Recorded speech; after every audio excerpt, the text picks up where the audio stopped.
Hello, my name is Dennis Graham. I'm the owner of the Clipper Dome Sports Barbershop. I started the Clipper Dome in 1993 in Detroit, Michigan.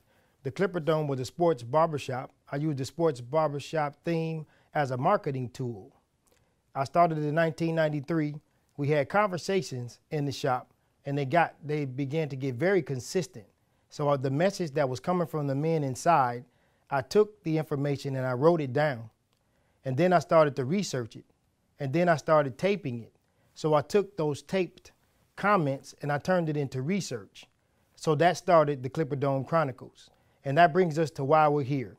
We're here with Mr. Ron Johnson here in Nashville, Tennessee of the Real program. Ron, how you doing? Doing well. Good, good. Ron, we want to start off just asking you a few questions about the Real program. And the first question we want to start off with is why did you start the Real program? Well, I actually didn't start the Real program. I came on as the Real program got started, but I was one of the main elements of its start. And it's been a passion of mine for quite some time. We're talking 30 plus years. It's been a real passion of mine, and I really, truly enjoy working with these young men that I serve. Okay, good deal. How long have you been doing it? I've been doing it for, you're talking since 1982. When I landed here in Nashville, I started working with young people voluntarily as a rec counselor with a community center. And I've done that for quite some time. Since then, you're talking every summer I was working at a rec center, working with young people who were, from the inner city. Okay. The young men that come to your program, where do they come from? How do you acquire the young men that are in the program? Well, the young men that are in this program, particularly that I run right now, the REAL program, which stands for Reaching Excellence as Leaders, they come mainly referred to me from the juvenile courts system. Okay. They come with an array of different types of charges. They come with a big history of backgrounds of members of different groups and organizations, gangs and whatnot throughout the city.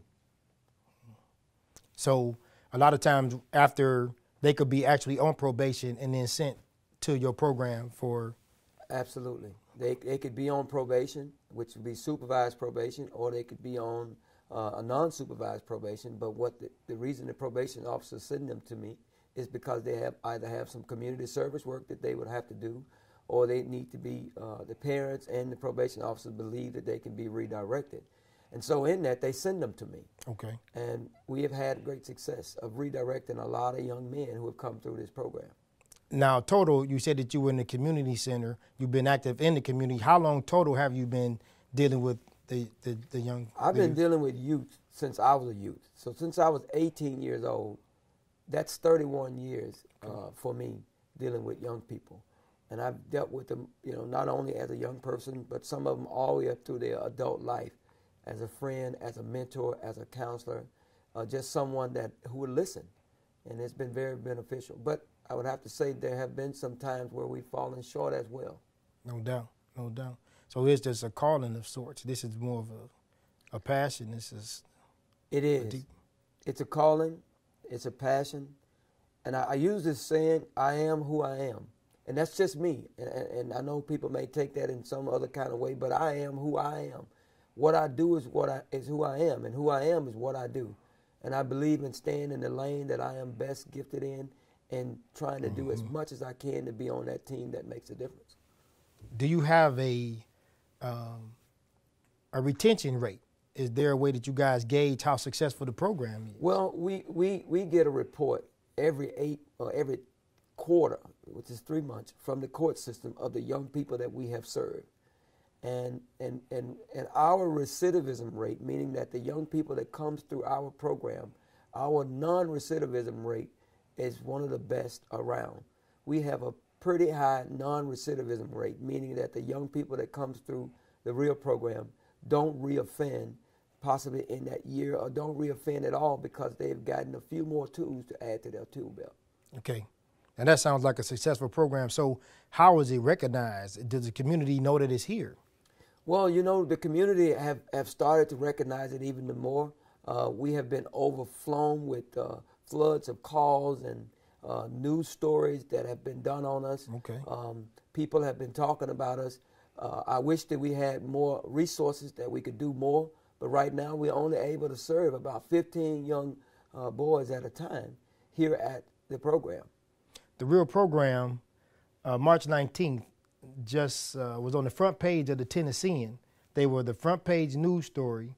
So now this story has gotten out in Nashville, and now a lot more people know that it's here and they know it's available.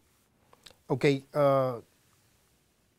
how in the program, how does it impact the families when they see the change after they come through the Real program? You know, some of the moms have come to me and literally were in tears because of their young person changing.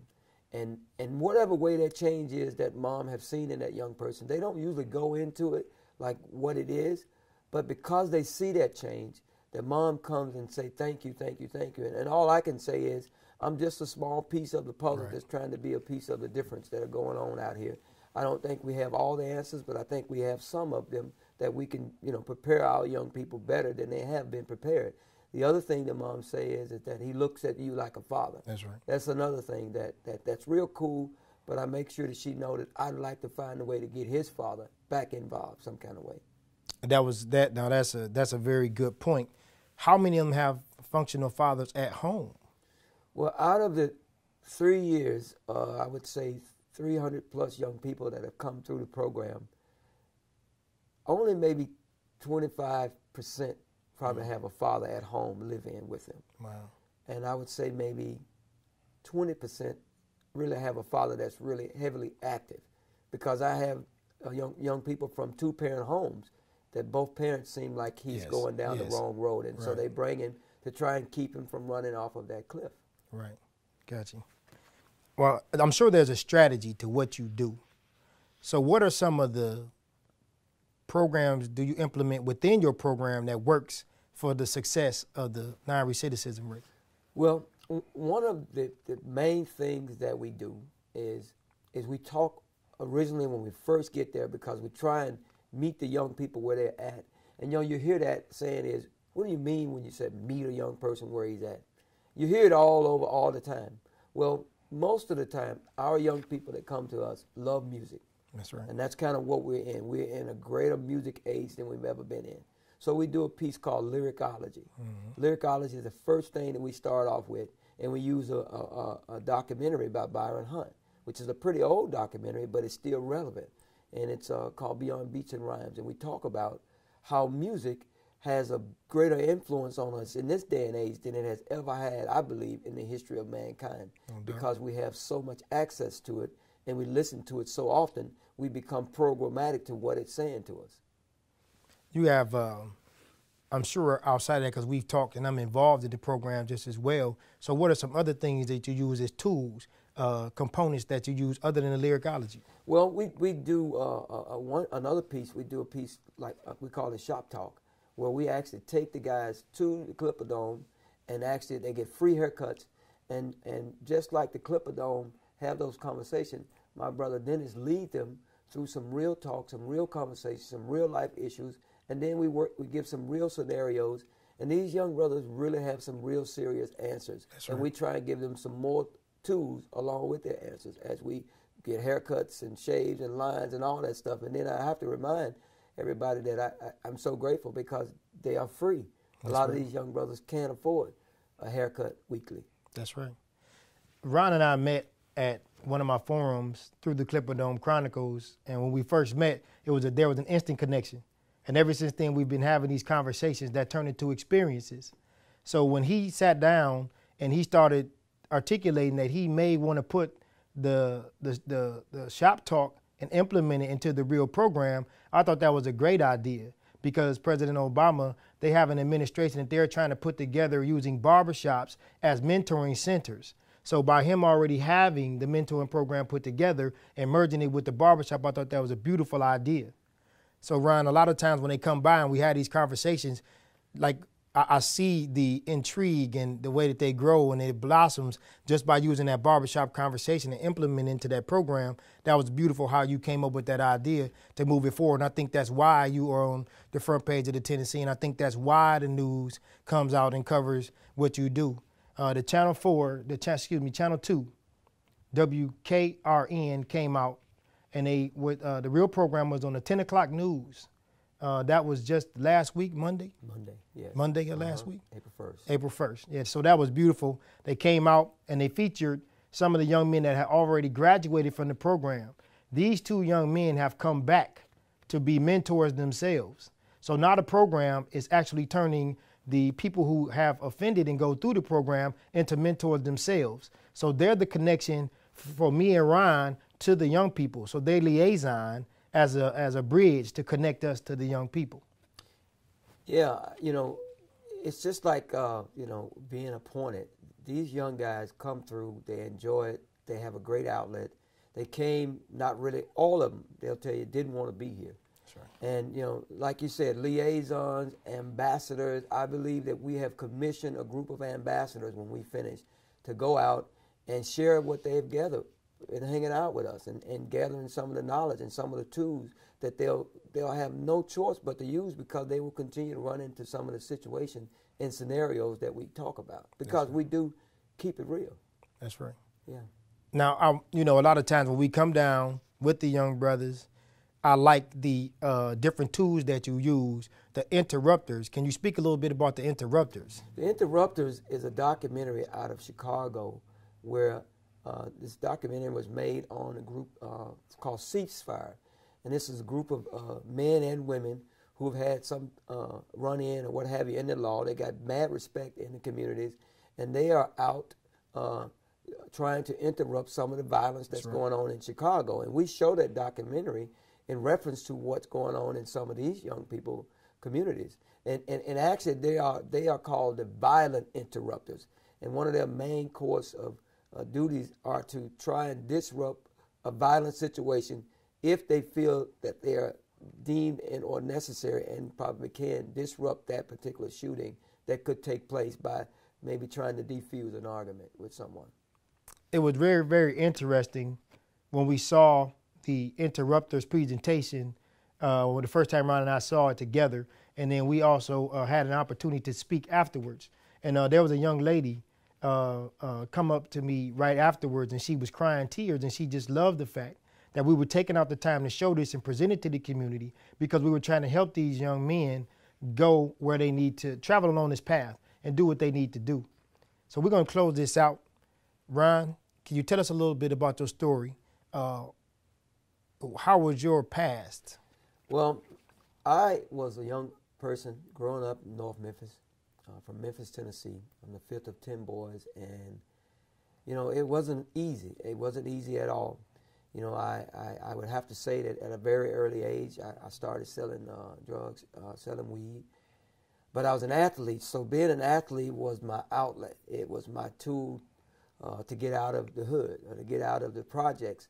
And so therefore, I ended up getting a scholarship here at Tennessee State to play football. And I came up here. But during that time, I didn't decide to make those changes. I was still working with young people even then, but I was still, you know, trying to get a little hustle on. And so it grew. And then in the late to mid-'80s, after I finished playing football, some of my buddies come rolling in from California, and we basically took the town by storm in the big drug market. Mm-hmm. And so as the 80s went and the 90s hit, some of us got knocked off and went to prison, and it left me kind of by myself here in one sense. But then I kind of took that role as the man. I became a pretty significant drug dealer here. And 1993, I ended up having a real tough situation happen. 94, I would say it was again. I got caught up in a conspiracy with 237 pounds of weed and 50 kilos of cocaine. Wow. And my whole life that I had behind me played just like a movie as I sat in that courtroom. And as I sat in there, I knew something had to change. And I kept saying to myself, wow, can this be real? And I do this with the kids. I started to kind of pinch myself and to make sure that this wasn't some type of nightmare. And then when I stopped pinching myself, I realized it's real. I'm really here. This is really happening. I am really facing 40 years to life in prison. So there was a lot of fear, and I have to be very honest. Didn't think that I was going to get any easy road. Well, what had happened, I was charged with kingpin, and they ended up dropping those charges because it wasn't provable. I wouldn't say that. Well, I don't know exactly. They dropped those charges, and they dropped the 50 kilos of cocaine because all of it was conspiracy. Yeah. And I ended up being charged with 237 pounds of weed. I was sentenced to 4 years in prison, and I spent that time changing my mind, because when I went in there, I knew the only way that I was going to change is I had to change my mind, the way I think, and how I feel about things. And so with that, I started reading and studying and praying and doing all the things that you hear people talk about a person who goes to prison does, a lot of us. But it was real for me because I had a wife, I had 2 kids. Mm-hmm. My daughter was only 2 months old when I left. When I come home, she was going on 5. So that was a very tough place for me to be taken away from my family at that age. And I missed that time and I couldn't get it back. But I didn't want to ever experience that again. And so I knew that when I came out, I wanted to do what I wish someone would have been able to do more consistently in my life as a youngster. You know, you hear people telling you to do the right things all the time, but you don't always do it. And so I said, I believe I can have a greater impact if I am ever placed in a position, whether I'm getting paid to do it or not, to make a difference. And just right now, fortunately, I am getting paid to do it, and I love it, and I'll continue to do it whether I get paid or not, because our young people are that important to me. That's Ron Johnson with the Real Program, and one of his famous quotes is, "How can we help you help you?" At the end of the fiscal year, June, at the end of June, the funding for the Real Program will be depleted. So we're putting this together to let people know that this program is here and is effective, and it's very needed in the community. This is Dennis Graham with the Clipper Dome Barbershop. Thank you.